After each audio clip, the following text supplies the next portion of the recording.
Muy buenos días, bienvenidos a Encuentro con Julio Villagrán. Ya estamos en esta mañana de jueves 12 de julio.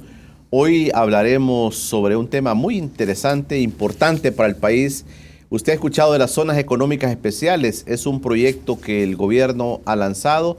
Es un anteproyecto de ley que el gobierno ha presentado para poder reactivar por lo menos 26 zonas en las cuales se pueden hacer inversiones extranjeras, zonas para reactivar la economía nacional. En la zona suroriental del país se proyectan activar por lo menos 6 zonas donde las empresas pueden participar, pueden establecerse y, por supuesto, ayudar mucho a la economía nacional. Me acompaña ya en el estudio el presidente de Proesa, Sigfrido Reyes, está con nosotros para poder hablar de estos temas.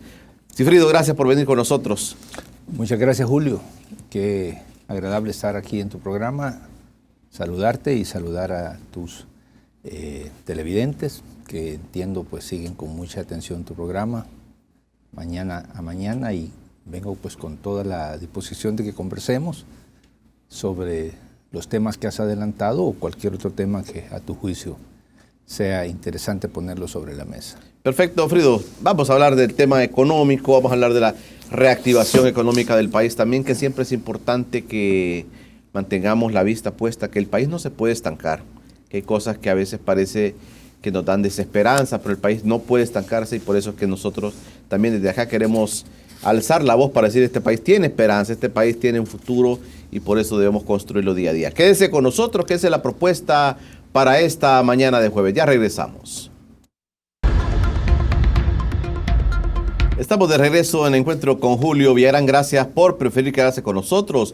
Este espacio a las 11 de la noche en su retransmisión, y también puede buscar en nuestro canal de YouTube Informa TVX, y ahí va a encontrar este y todos los programas que aquí estamos emitiendo. Platicamos con Sigfrido Reyes, presidente de Proesa. Hablaremos sobre temas económicos. Hay un proyecto de las zonas económicas especiales que el gobierno ha lanzado en las últimas semanas y que se está promoviendo, que eso puede darle esperanza al país también de inversiones. Frido, ¿qué tal? ¿Cómo estás? Bien, aquí con bastante trabajo, pero con gran interés de compartir, como tú lo decías, a través de una entrevista como esta que aborda fundamentalmente temas de nuestra economía, algunos aspectos relevantes de la actual coyuntura económica del país, y por supuesto hablar de temas más específicos como este recién presentado proyecto o anteproyecto de una ley para crear una zona de desarrollo en el suroriente del país. Una zona que demanda mucho empleo, que demanda mucha atención del gobierno y que tiene condiciones naturales y de infraestructura creada por el hombre para desarrollarse de una manera verdaderamente exponencial, si se toman las medidas de política que se demanda para este tipo de grandes proyectos. Cuando uno piensa sobre las inversiones de empresas nacionales y extranjeras, Frido, y con todo lo que se dice, estos gobiernos del FMLN han ahuyentado la inversión extranjera. La gente no está interesada en venir en este país. La gente dice: aquí hay demasiado conflicto, y el FMLN con sus gobiernos no nos da la oportunidad de participar en ese país. ¿Es cierto esto, Frido? Es falso, es falso. Y la realidad pues termina de desmentir ese tipo de aseveraciones. Y la realidad pues son los datos. Te puedo comentar cómo el país ha venido luchando y saliendo adelante en este tema de atraer inversión del extranjero. El año 2013, por ejemplo, apenas tuvimos 179 millones de inversión extranjera directa, neta. Porque en esto tienes que tomar en cuenta no solo la plata que entra, sino también la plata que sale. Porque las empresas mandan a sus casas matrices utilidades. Y también hay salidas de capital nacional que va a invertir afuera. Así que fue 179 millones. 179 millones de dólares. En 2013. 2013 de inversión extranjera. Sí. En el 2014 subió a 306. En el 2015 subió a 397, casi 400. En el 2016 hubo una baja llegamos a 347. Y el año pasado, 2017, el saldo de la inversión extranjera directa fue de 792 millones de dólares, casi 800 millones de dólares. De un año a otro aumentamos más de un 100%. Entonces, pero si decís, en 2013 179 y en el versus 2017 700, estamos hablando de 4 veces más en apenas 4 años. son Entonces, cifras oficiales. Cifras oficiales del Banco Central de Reserva. ¿Qué te indica eso? Primero, que hay confianza en el país, que las empresas ven el país no como un lugar plagado de inestabilidad o plagado de incertidumbre jurídica, o un lugar donde no hay oportunidades de negocio, sino al contrario. ¿A dónde está yendo esta inversión? Bueno, está yendo fundamentalmente a la industria manufacturera, o sea, a la industria en general. Está yendo también al sector de servicios, de telecomunicaciones, está llegando mucha inversión, al sector de energía.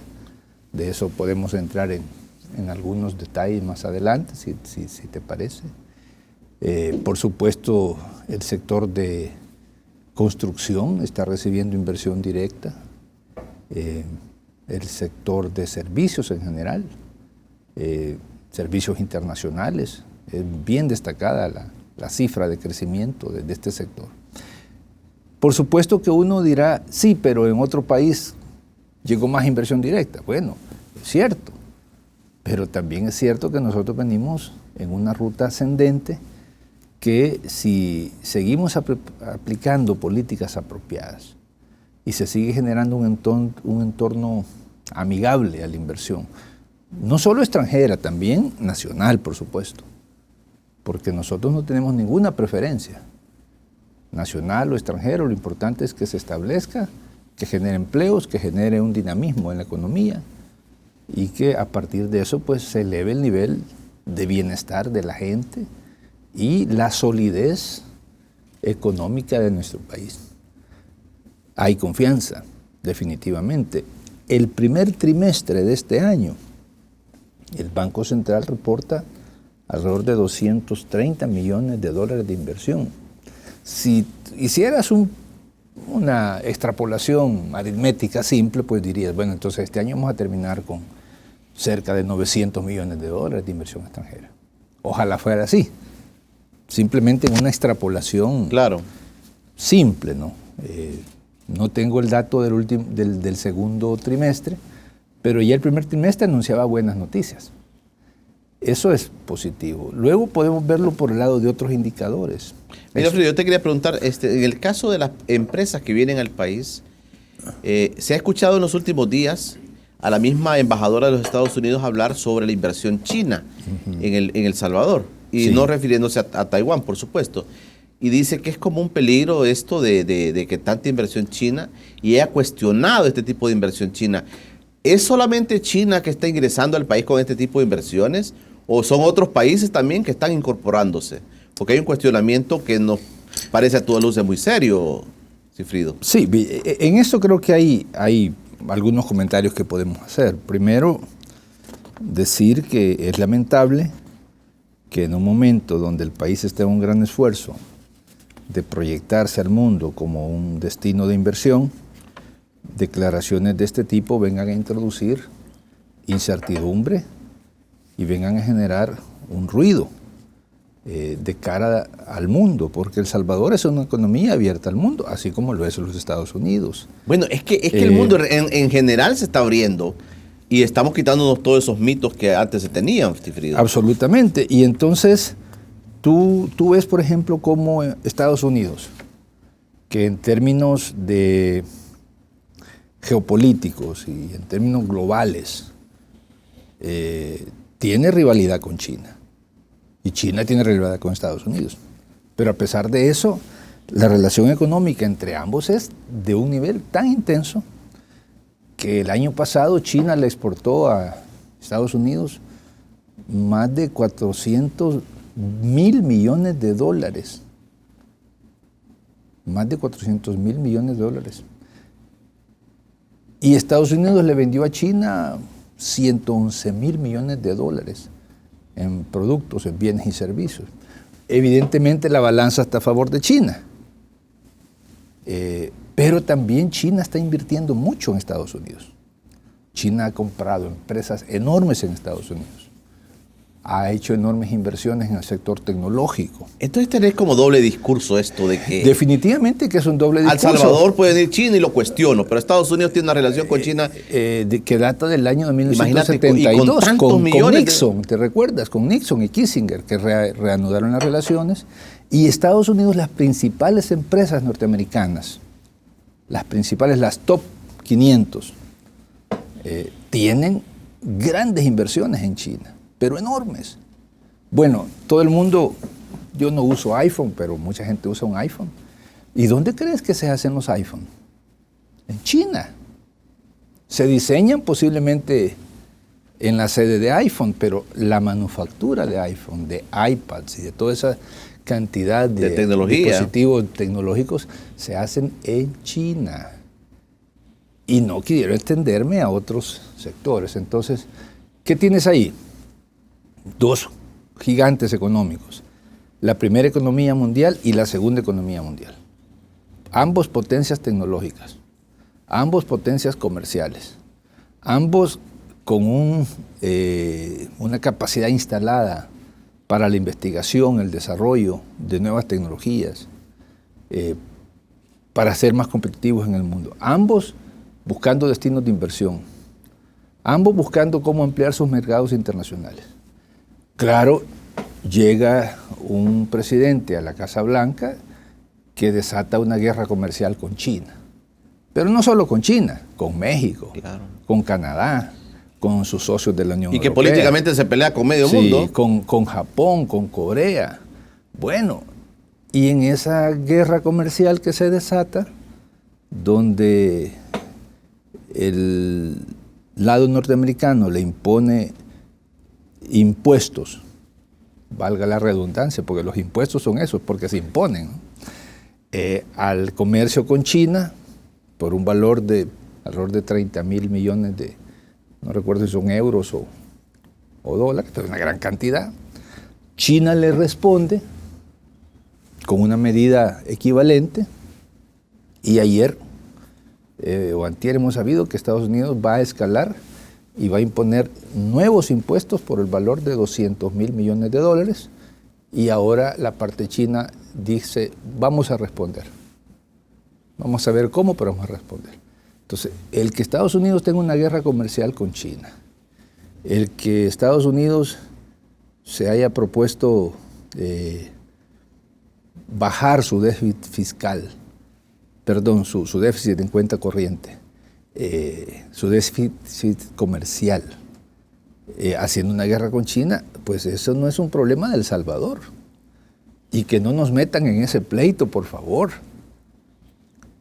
Estados Unidos le está poniendo limitaciones a las empresas chinas, pero ese es un problema entre ellos. Nosotros no podemos ser víctimas, ya demasiado tiempo fuimos víctimas del enfrentamiento entre grandes potencias. El Salvador tiene una economía abierta, libre al mundo. Andamos buscando inversión que sea lícita, que tenga de origen limpio, del país que sea. Ahora, si la señora Manes y su gobierno dicen, no se preocupen, aquí están las 50 grandes empresas norteamericanas, ya les pedimos que inviertan en El Salvador, claro, que generen empleo allá en Oriente. Olvidémonos entonces de China. No, pues, ¿para qué vas a ir hasta Beijing si Washington nos queda a 5 horas y Houston nos queda a 2 horas? ¿Cómo calificarías? Y además, si recibimos una propuesta de la Embajada de los Estados Unidos que nos diga, mire, tengo 5 operadores portuarios interesadísimos en participar en la futura licitación del Puerto de la Unión. Bueno, pues que participen. Claro, tendrán que competir con otros que también querrán participar, porque no podemos, bajo ninguna circunstancia, por una serie de acuerdos internacionales que hemos firmado, hacer licitaciones ya teledirigidas a cierto país o a cierta empresa. Eso no se puede. Claro. Bajo una serie de normativas que Así que yo más bien diría de que le dejen al país seguir adelante, le dejen trabajar, le dejen proyectarse. Además hay una razón, mira, que aquí me ha parecido sumamente contradictorio. Uno de los grandes focos de migración hacia Estados Unidos es la zona oriental, si no la principal. Tú ves ahí pueblos enteros donde prácticamente no hay jóvenes, no hay hombres, ves ancianos, ves niños, niñas, ves mujeres cuidando a los ancianos y cuidando a las niñas y niños, porque la mayor parte de gente se fue para Estados Unidos, emigraron. ¿Cuál es la solución para detener la inmigración? Porque Estados Unidos nos está presionando, hay que decirlo claramente, nos presiona para que detengamos los flujos de inmigración. Pero nosotros no podemos coartarle al ciudadano su salida o su entrada al país. Pero sí podemos generar condiciones para crear empleo. Porque la causa fundamental de la migración es la falta de empleo. Claro. La gente quiere trabajo. Si no lo hay aquí, lo va a ir a buscar donde esté. Así sea en Alaska, como efectivamente sucede. Claro. Entonces, por un lado, hay una demanda de que reduzcamos los flujos de migración. El gobierno responde con una política pública enfocada a generar oportunidades para la inversión que genera empleo, y empleo masivo, en una zona determinada del país, y luego vemos este tipo de declaraciones que nos han parecido sumamente desafortunadas. ¿Cómo las calificas tú esas declaraciones? Desafortunadas, porque creo que al final terminan mandando un mensaje bastante, diría yo, negativo sobre el país, porque es como que alguien nos esté diciendo esto se puede, esto no se puede, claro, esto se puede, esto no se puede. Cuando los mismos Estados Unidos, como yo te he dicho en esta entrevista, mantienen una intensa relación comercial y eso no significa que en Estados Unidos o en cualquier otro país de América Latina, donde hay inversión de ese país, hayan bases militares. Claro. Yo las únicas bases militares que conozco en América Latina, que son extranjeras, son de Estados Unidos. De Estados Unidos. Frido, vamos a ir platicando esto. Quiero también preguntarte, ¿quiénes están invirtiendo en El Salvador? ¿Qué tipo de empresas? Y si es cierto esto de China, tú decime tanto por ciento de tal país, tanto por ciento, y veamos lo de China también si es necesario, y el tema del puerto de la Unión también, sí, que es un elefante que está ahí, que puede ser reactivado. Sí. Si realmente permitimos más inversión. Vamos a ir platicando con nuestro invitado esta mañana, el presidente de Proesa, Sigfrido Reyes. Quiero recordarles también que tenemos una propuesta deliciosa, rica, un ambiente familiar.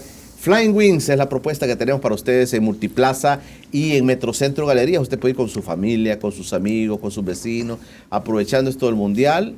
Es una buena opción poder comer rico en Flying Wings. Es la propuesta que tenemos para ustedes en esta mañana. Ya regresamos. Gracias por continuar con nosotros en Encuentro con Julio Villagrán. Esta mañana me acompaña Sigfrido Reyes, presidente de Proesa. ¿Quiénes están invirtiendo en el país, Sigfrido? ¿Qué empresas y dónde están invirtiendo? ¿Dónde viene la inversión extranjera? Sí. Bueno, vieras qué interesante. Yo tengo aquí el dato del Banco Central de Reserva, que es la entidad oficial son cifras que oficiales, maneja las cifras macroeconómicas del país, además de, por supuesto, manejar todo lo que es la política financiera del país. El Banco Central destaca que para el año 2017, donde hubo 792 millones de dólares de inversión, el 66.6% vino de América Latina. Fundamentalmente llegó de Panamá y llegó de Honduras.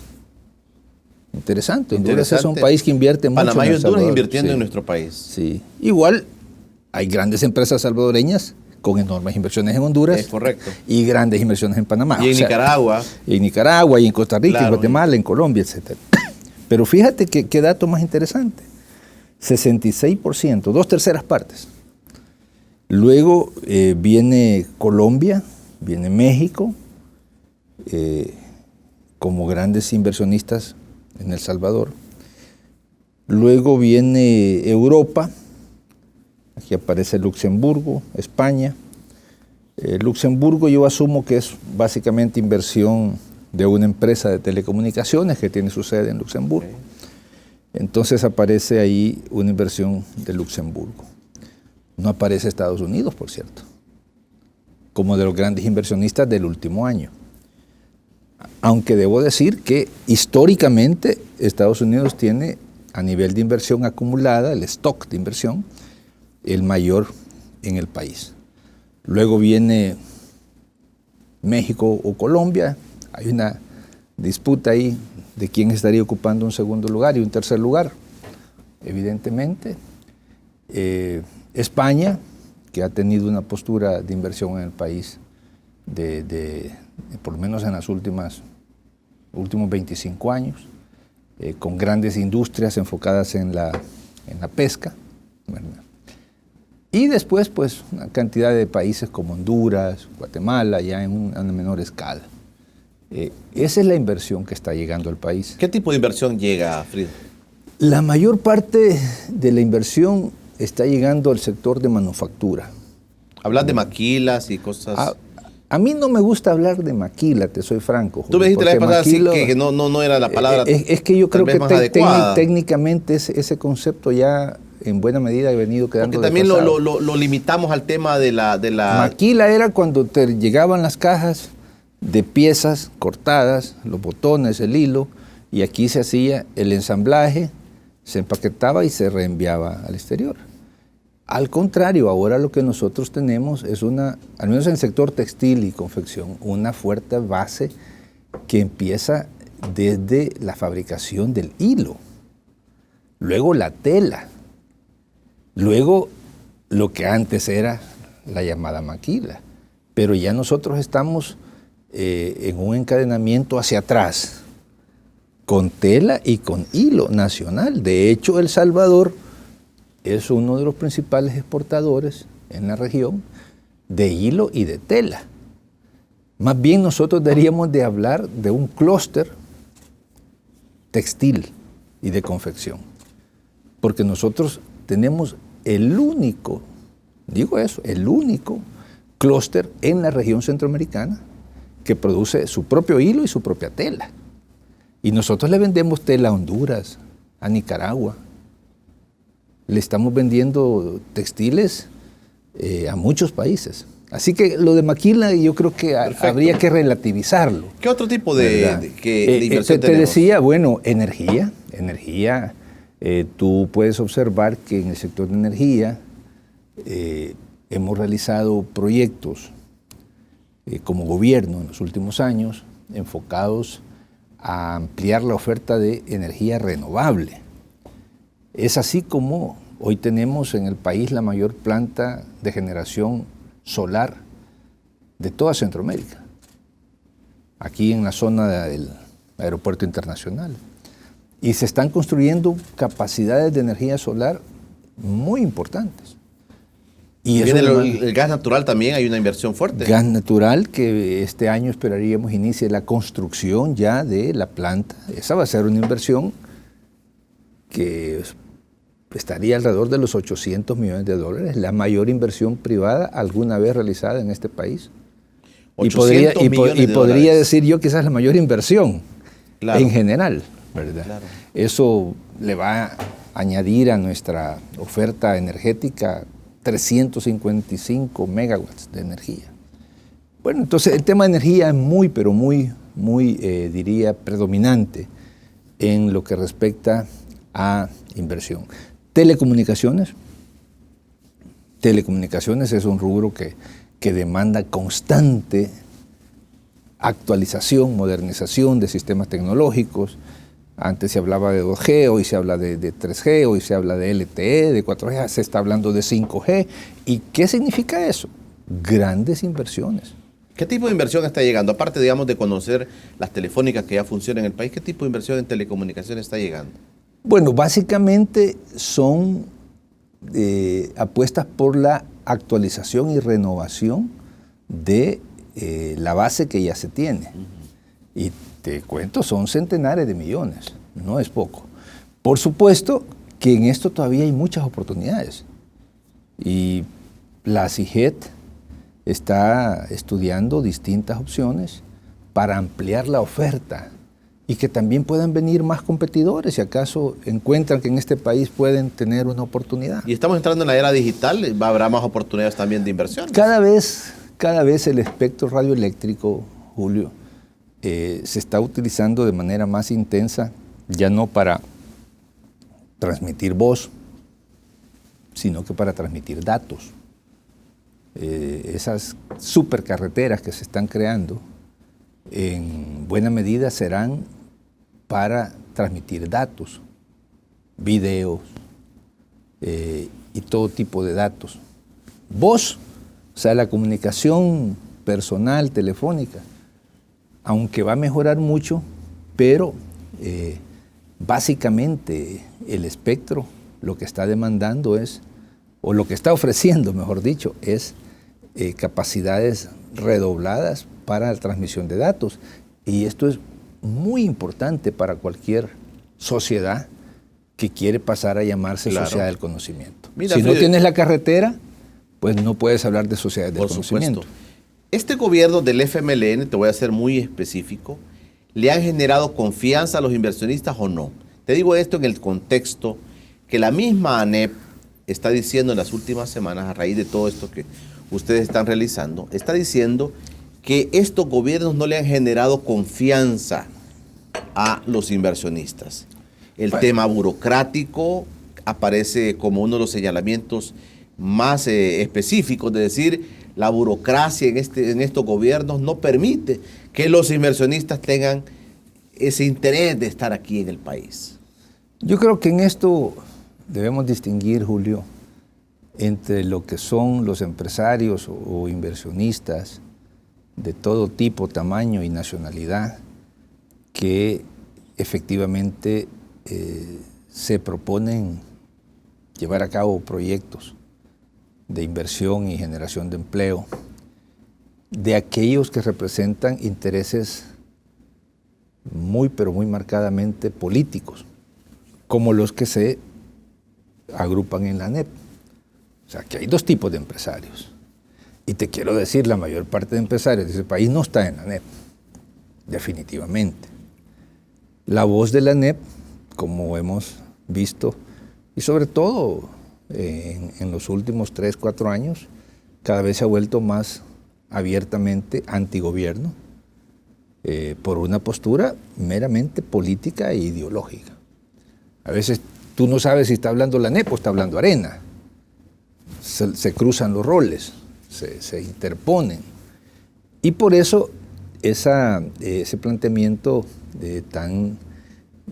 de permanente crítica, censura, desconocer la realidad, desconocer los avances, y el resto de inversionistas, pues que hacen un enorme esfuerzo y que saben que para poder invertir tienen que cumplir las leyes, tienen que cumplir con todos los procedimientos que nuestro sistema legal establece.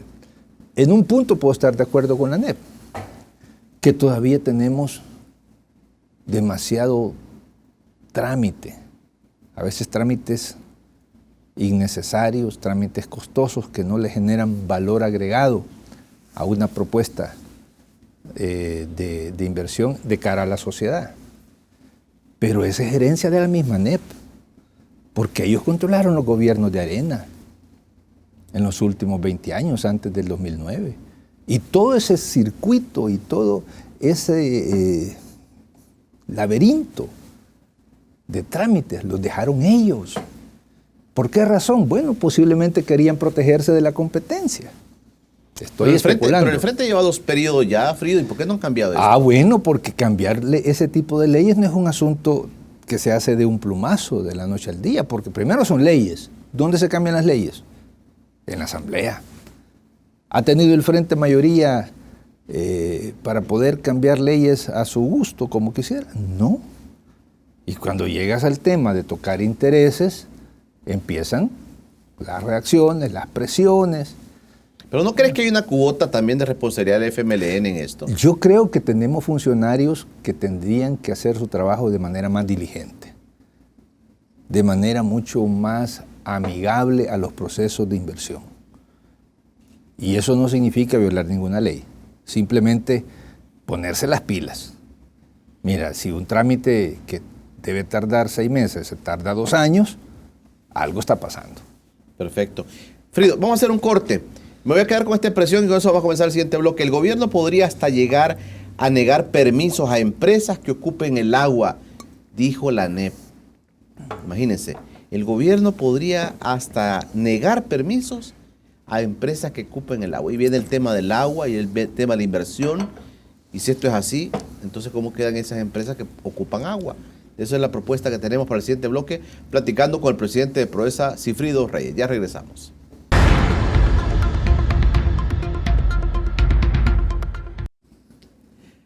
Ya estamos en encuentro con Julio Villagrán. Gracias por preferir quedarse con nosotros. Quiero recordarle nuestro noticiero RT Noticias, la gran alianza que tenemos con esta televisora internacional RT.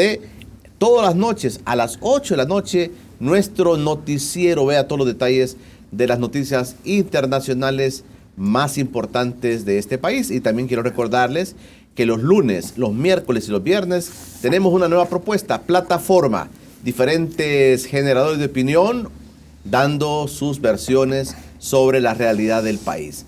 Lunes, miércoles y viernes, 7 de la noche, a través de TVX. Esa es nueva propuesta para todos ustedes. Platicamos esta mañana con el presidente de Proesa, Sigfrido Reyes. El tema del agua, Frido, dice la ANEP que el gobierno podría hasta negar permisos a empresas que ocupen agua. ¿Cómo ves tú este tema? Bueno, me parece una afirmación bastante desproporcionada, porque el tema del agua, como se ha abierto toda esta discusión pública tan intensa, pues sin duda que genera polémica, genera desencuentros. Hay una visión que sostiene, como lo sostiene la ANEP, que el agua debe tratarse como cualquier otra mercancía, que el agua debe abordarse de una perspectiva de mercado y bueno, y si tienes plata puedes comprar agua y si no tienes, pues no tendrás acceso al agua. Pura y simple. El que tenga dinero va a comprar agua. El que tenga va a comprar agua y el que no, pues no. Hay otra visión. ¿Tanto así estamos llegando, Frido? A eso estamos llegando. Hay otra visión. Mercantilizar un bien esencial para la vida de la gente. Sí. Sin la cual no puede haber vida, no puede haber economía, no puede haber sociedad. El mismo cardenal Rosa Chávez dijo, este es un tema de vida o muerte, dice. Y lo dice el mismo Papa. El Papa dice, el agua tiene que verse desde una perspectiva del bien común. Hay hasta una encíclica del Papa donde aborda mucho el tema del agua. Esa visión de ver el agua como un bien común, como un derecho, como pues el derecho a respirar, ¿verdad? ¿Quién nos los puede quitar? Bueno, habrá quien tendrá algún proyecto de decir encapsulemos el aire y vendámoslo y de esa manera nos rentabilizamos. No, el agua como un bien común pone en primer lugar al ser humano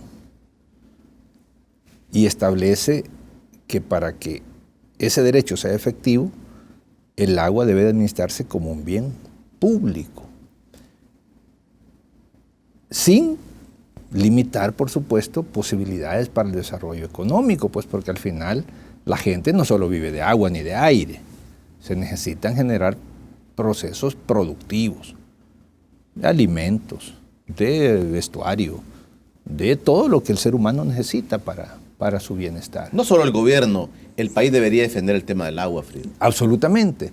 Entonces, ahí es donde uno ve con ese tipo de declaraciones cómo quieren fortalecer esta postura privatizadora del agua, en la que al tener la ANEP, el control de la autoridad de aguas que se plantea en la Ley General de Aguas, pues las políticas de manejo, preservación, distribución y valoración del agua irían enfocadas a mercantilizar el agua. Obviamente el agua tiene un costo extraerla, transportarla, purificarla. Definitivamente que lo tiene. Y y debe de asegurarse que el agua que llegue a los hogares sea un agua en condiciones de garantizar la vida, la salud, y todo eso tiene un costo. Tampoco se trata de que el agua no tiene costo y por lo tanto la vamos a desperdiciar y vamos a hacer con ella lo que queramos.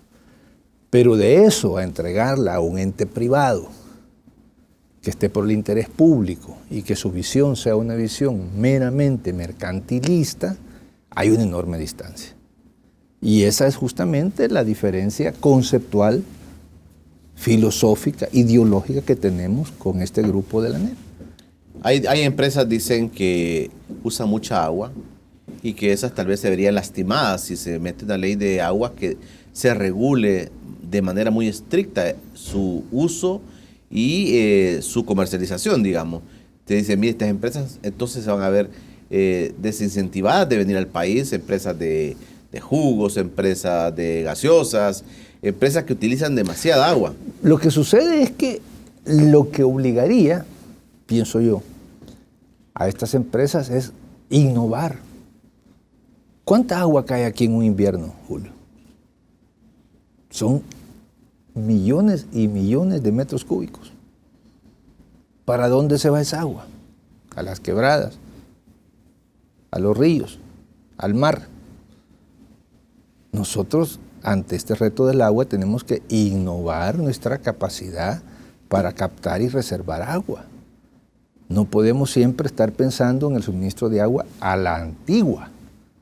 Abro un pozo, saco el agua y no me importa que 5 cuadras más allá esté una comunidad que también necesita esa agua.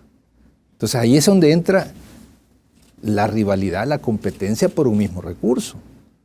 Y esas son las cosas que se tienen que regular en una ley de agua. Ya resumiendo este tema, Frido, ¿a ti te parece que no se ha, digamos, obstaculizado la inversión extranjera de parte de los gobiernos del FMLN? ¿Te parece que el FMLN ha generado esa confianza que necesitan a las empresas para entrar al país? Sí, yo creo que sí. Hay confianza. Porque son los mitos que quedan al final. Hay confianza. Primero hay interés. Porque te digo, yo personalmente atiendo todos los días empresas de diversos países, de distintos sectores de la economía, interesados en conocer El Salvador, sus oportunidades, su legislación, las capacidades de nuestra mano de obra, de nuestra infraestructura, para decidir instalarse o no en el país. Pero también debo decir, de manera autocrítica, que todavía tenemos procesos burocráticos demasiado largos, costosos en tiempo y por lo tanto en dinero. Y que tenemos todavía algunas situaciones de discrecionalidad en algún nivel del funcionariado que retrasa los procesos de inversión. Y eso, por supuesto, desalienta.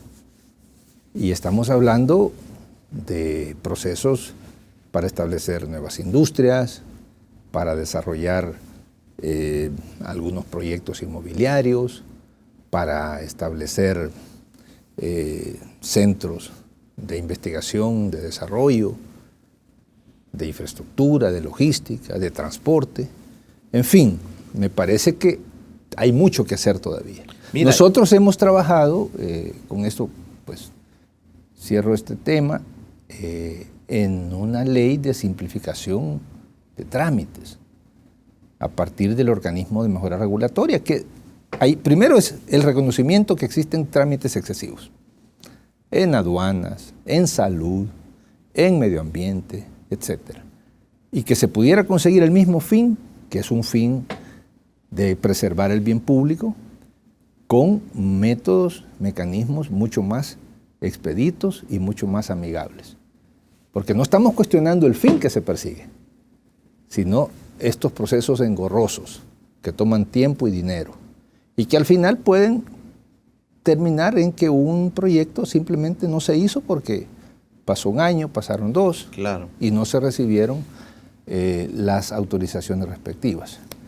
Espero yo que esa ley la podamos aprobar en los próximos meses y que eso también se transforme en una mejor posición del país en el entorno internacional para ser más atractivo a la inversión.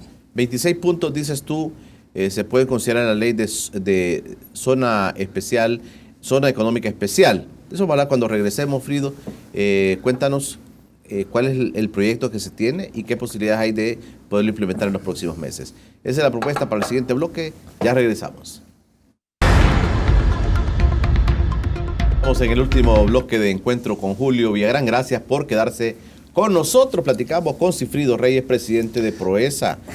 Todos estos cuestionamientos que se hacen a los frenos de inversiones y todo esto, les dice mucho, porque mira, Sigfrido, por ejemplo, el tema de la NEP participa en muchas entidades de gobierno, tienen participación. En el tema del agua, se dice quieren estar en el tema del agua y hablan de que ustedes, el gobierno, puede ponerle frenos a la inversión porque algunas empresas pueden usar agua también. Pero la NEP está metida en muchas cosas. La gente lo que cuestiona es por qué en el tema del agua pueden estar 2 de la NEP, 2 de Comures y decir copar esa parte del quien administra el agua para poder, por supuesto, crear políticas que beneficien a la inversión a la inversión privada. Privada, nacional o extranjera. Nacional o extranjera. Sí. Sí, mira, dentro de nuestro régimen legal, la ANEP, y para decirlo de manera más amplia, el sector privado, está presente en casi todas las directivas que administran instituciones autónomas. Están presentes en ANDA, están presentes en la CIGED, están presentes en Proesa, están presentes en... ¿Tú tienes de la NEP? Yo tengo los representantes del sector privado. Ah, del sector privado, así lo dice la ley. Que no necesariamente debería ser la NEP. No necesariamente, ni son necesariamente de la NEP. Hay un representante de ASI, hay un representante de Coexport, no de la NEP, aunque ambas son afiliadas a la NEP. Pero pues están presentes en todo casi lo que es la administración de entidades autónomas. Pero en el agua no lo ves bien tú que estén... En el agua, yo creo que por la naturaleza de este bien público, el control fundamental debe estar en manos del Estado, es decir, de la sociedad. Porque lo que se juega ahí es la vida o la muerte. Claro, lo que ya de las hemos personas. hablado. Sí. Mira, y esto de las zonas especiales económicas, ¿qué es la novedad en esto, Frido? Bueno, mira, la novedad es que el oriente del país ha reclamado por décadas, por no decir por toda la vida, más atención a sus problemas. Uno de esos problemas centrales, graves que tiene el oriente es el problema del empleo. Tanto es así que de ahí se va la mayor cantidad de gente a buscar trabajo a los Estados Unidos. Por un lado. Por otro lado, el oriente del país y particularmente la zona costera, costero-marina y todo este sector que está al lado de la carretera litoral. Suroriental le llaman, ¿verdad? Suroriental, sí. Estamos hablando del EMPA hasta el Golfo Fonseca, esa zona. Es una zona de un tremendo potencial para el desarrollo económico y social. Bellezas turísticas, playas, montañas, volcanes, lagunas, campos fértiles, propicios para la actividad no solo agrícola, sino también agroindustrial. Tiene esa zona al menos 2 puertos en el Golfo Fonseca. Está el puerto que todos hablamos de ese puerto, que es el puerto de la Unión, que es un puerto nuevo relativamente, pues claro. Se terminó de construir hace 9 años. Al lado está otro puerto, que es el puerto de Corzaín, que es un puerto muy activo, ¿verdad? Tenemos pequeños puertos pesqueros en toda esa zona. Tenemos la conectividad con Honduras y con Nicaragua, tanto por la vía terrestre, por el Amatillo, que es una conexión punto fronterizo, como por la vía marítima. Quiero, a propósito de eso, decir que en los próximos días esperamos que las empresas navieras presenten ya sus ofertas al país para operar un sistema de ferries. Ferry, que conectará el puerto de la Unión con puertos del sur de Centroamérica. En primer lugar, Costa Rica. Puerto Caldera en Costa Rica, pero no se excluye Puerto Corinto en Nicaragua. Comentaba con la ministra de Economía que prácticamente ya los dos países llegaron a un acuerdo en estos días para que el ferry se establezca y que opere. Ya la parte gubernamental de ambos países ya resolvió todos los, llamémosle, impedimentos que podían existir para la operación del ferry. Hoy viene el momento en que las empresas digan, yo pongo ahí un ferry, pongo dos, pongo estas tarifas, que me las autoricen, que me inspeccionen la seguridad de mis buques y que empiece a funcionar el ferry. O sea, no solamente de traslado de personas, sino que traslado de es fundamentalmente para traslado de carga. De carga. Pero en paralelo, pues, turismo, personas, etcétera. Esa es una muy buena noticia. ¿Y ese ferry dónde va a llegar? Ahí, a ese sector. Entonces, el potencial, bueno, ahí hay un aeropuerto en embrión. Ahí hay una base, una pista militar en su momento.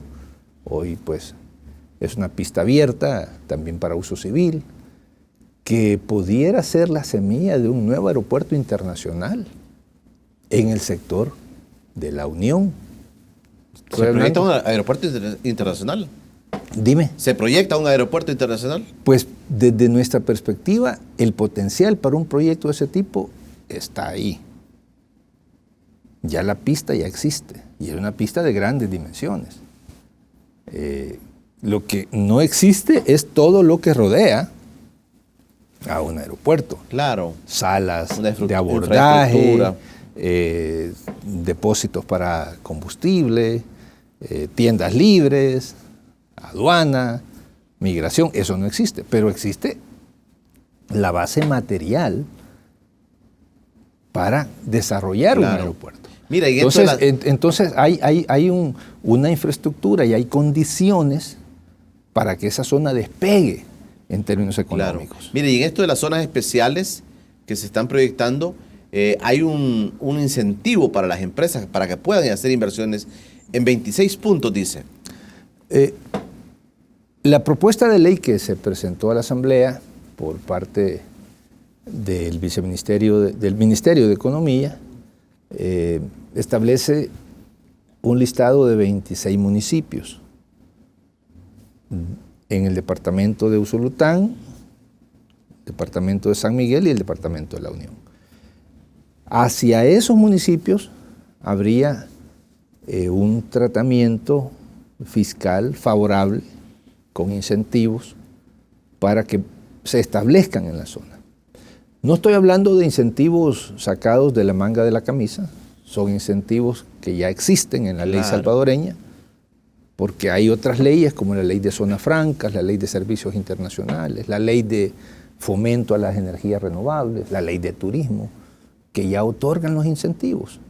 La exención de impuestos, por ejemplo. Exención de impuestos sobre la renta, exención de impuestos para la importación de materia prima, equipo, maquinaria, exención de impuestos por un tiempo de dividendos. Y de municipalidades también. Y también impuestos.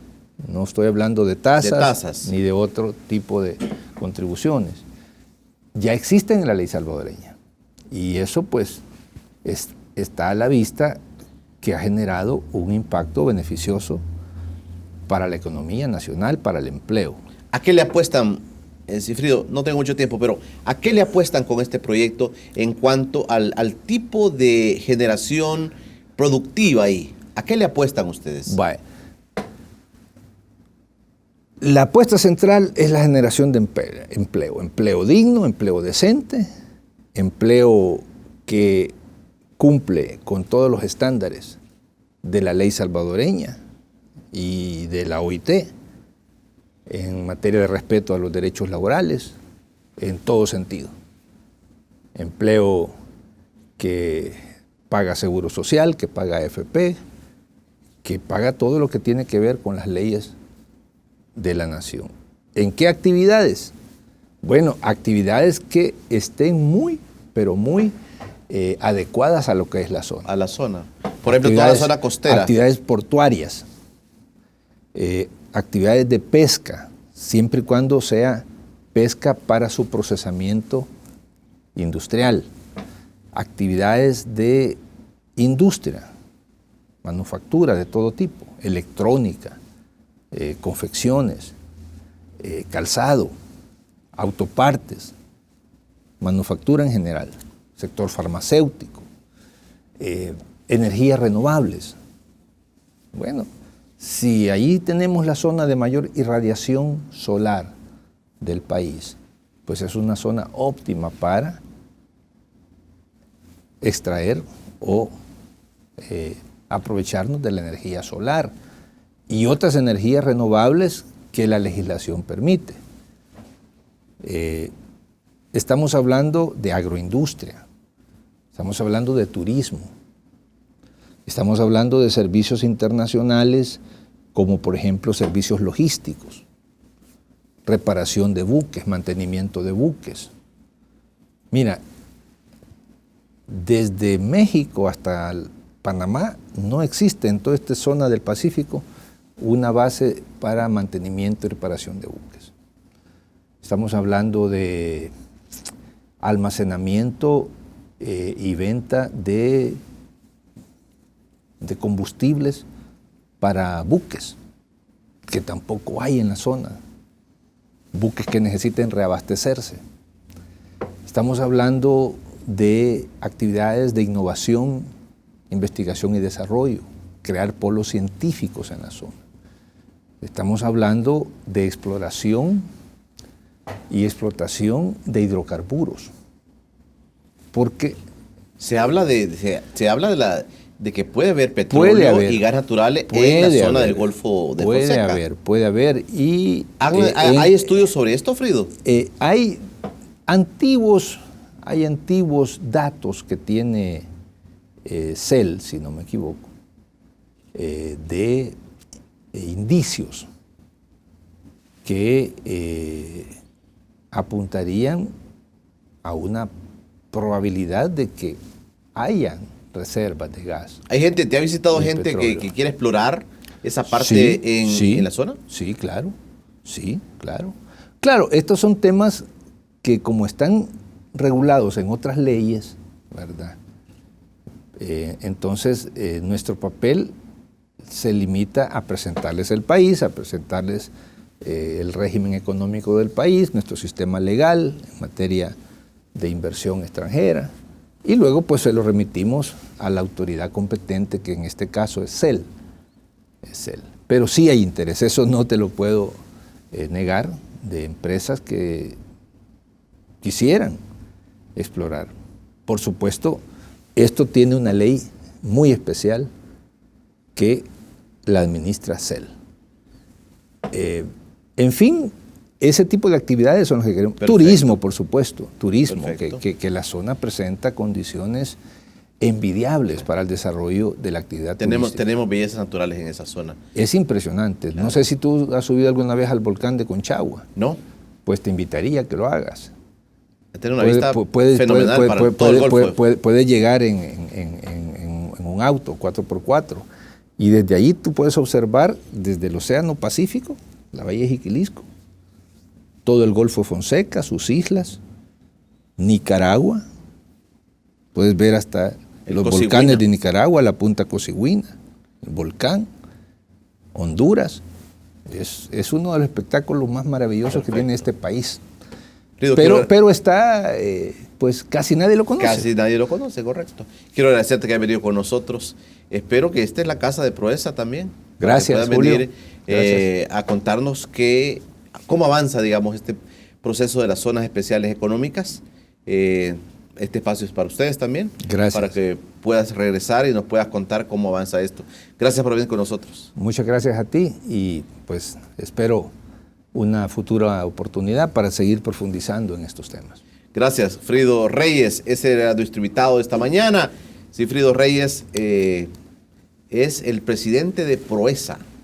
Mañana en el estudio nos va a acompañar, el día viernes nos va a acompañar uno de los delegados territoriales de Nuevas Ideas, Edwin Núñez, estará con nosotros para contarnos sobre la coyuntura que están viviendo ellos con su alianza con CD, todo lo que está pasando, los procesos, pero también cómo está la organización de ese movimiento de Nuevas Ideas. Esa es la propuesta para el día de mañana. Por hoy, pasen todos un feliz día.